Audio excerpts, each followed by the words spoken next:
Have you ever wanted to be someone who is knowledgeable? In this video, we will look at 5 areas: an attitude for gaining knowledge, lateral thinking versus linear thinking, memorisation, social learning, building a list of good sources. An attitude to gaining knowledge. Imagine for a moment you have a bucket and completely fill that bucket with water to the top. If you try to add more water to it, then it is not going to stay in the bucket no matter how much water is poured in. Think of this as a metaphor for gaining knowledge. If you go into a piece of material thinking you already know lots about it, then your attitude will stop you from gaining new information. Similarly, the context in which you learn is really important. Do you have good light? A space where you can stay alert? Are you getting enough sleep? If you are very tired, it will impact negatively what you can retain. Things like a firm but comfortable chair, something to take notes with, a desk to work on can be far better for some than others. If you have a really comfy sofa, a blanket, your phone near bedtime, and no note-taking ability, then these conditions can impact what we get from sources of knowledge. So we want to consider the environment that we are learning in.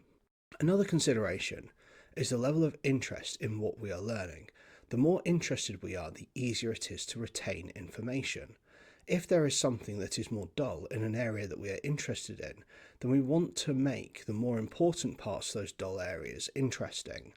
This is where putting dull information into games can be really helpful. Even with things like questions and answers in a box, whatever works for you to help your engagement. Lateral thinking versus linear thinking. Two ways of thinking, particularly when it comes to problem solving, is thinking laterally and linearly. Think of linear thinking as going down into the detail of a single solution. For example, let's say you have a river, a set of logs, some cord, a hammer and nails, a saw and spade. You might have the idea to take 2 of the logs, saw them in half and put them on one side of the river. Use the space to create 2 holes in the ground about a log's length apart to put those logs into the ground. Nail an unsawed log into the side of both logs into the direction of the river but slightly above the water. Get the next log and nail it into the side of the previous log. Use the cord to bind the logs together, and so on until you get to the other side of the river. Put 2 holes in the ground at the other side. Take the other parts of the sawed log and put them in the ground, and then nail the side of them to the side of the final log that gets you across the river to strengthen it. Now, if you have an engineering background, I am sure you can find issues with the approach. The point is, there is sequential thinking to get from point A to point B with one solution. If you want to suggest other solutions for my river crossing example, go for it. The focus of this video is more on the approach to thinking than the actual solution. Lateral thinking is to think across multiple solutions. So using the same river crossing example, one solution could be don't build a bridge, just walk through the water. Another idea could be to find an airport and get a plane to fly to somewhere the other side of the river. Another one could be to build a dam instead of a bridge. You could have a solution that builds the bridge in a completely different way. Now we are thinking across different solutions. Some of those solutions will be more realistic than others. The issue with linear thinking is you can be tunnel vision down a path that might not be the best path. The detail of the approach will help you get the most out of the path of thinking you are on. The good thing about lateral thinking is you can generate many different ideas on different topics, but the low detail on each of them means you could be spending time on solutions that are not actually worth spending time on. So a balance of linear and lateral thinking is really helpful. Let's think about linear and lateral thinking in the context of gaining knowledge, specifically in science. You can look in detail into chemistry and see the specifics of how hydrocarbons work. You could look into the details of how carbon-based life forms work in a biological context. However, if you think about the relationship between the hydrocarbons in chemistry and carbon-based life forms within biology, then you can start to see relationships across different disciplines, e.g., biochemistry. So the detail in a particular field is useful to have, but also the relationships between different areas of knowledge. The great thing about looking across specializations is that new areas of knowledge can be gleaned from existing information. Memorization. Different people find different ways that help them with remembering things. A key part is repetition. Let's say you have a key quote that is important for you to remember. First, speak it out loud multiple times. Record your voice. Listen back to it multiple times. And then write out the quote. Once you have it in your mind, say it out loud at various parts of the day when you're on your own. By the time you have done this over a number of days, it should be built into your mind.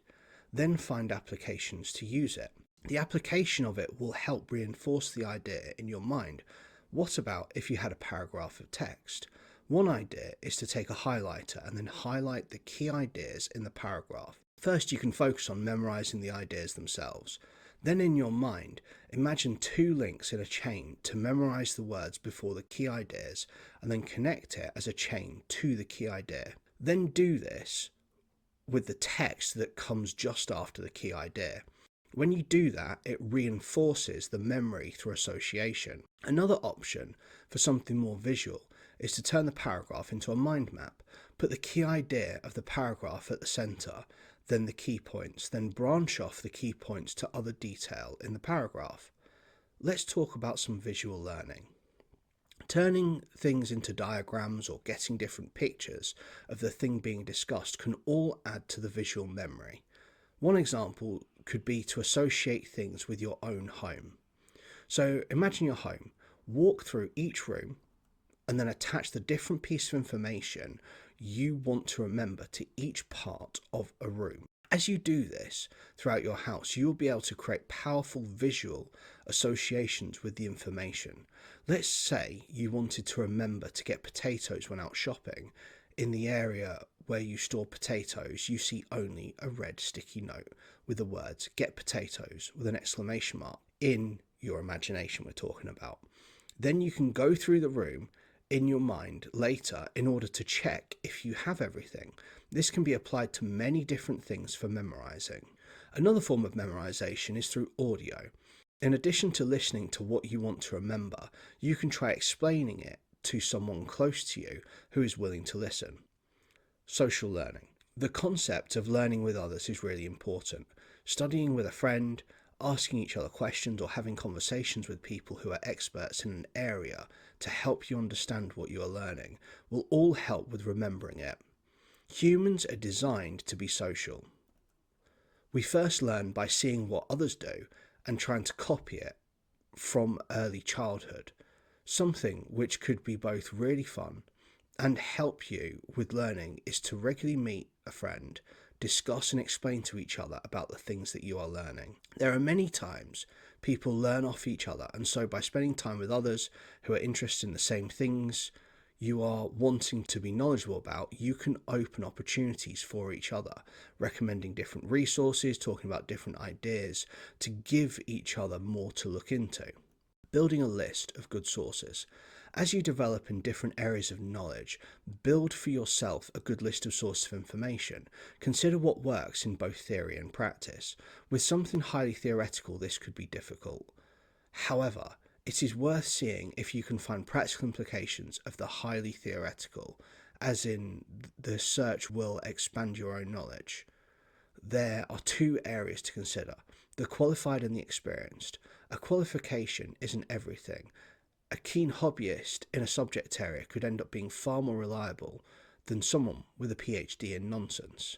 For example, someone who got their PhD in flower arranging would not be as good a source on linguistics as someone who is a hobbyist who spend a lot of their time researching linguistics. Similarly, if I have a neighbour who thinks nitrogen doesn't exist as a government cover-up for something, that might not be as good a source as someone who is a chemist. As part of building a good list of sources, see who are the people who are reliable reference. By building up a good list of sources, you can ensure that the information you are getting is reliable and that you are not wasting your time on information that is either not true or not well explained or highly faulty. As I have grown in knowledge over different areas and improved sources, it has helped me to have really engaging conversations with friends. I hope you get the most out of your own knowledge searches. Birds of a feather, we grow together.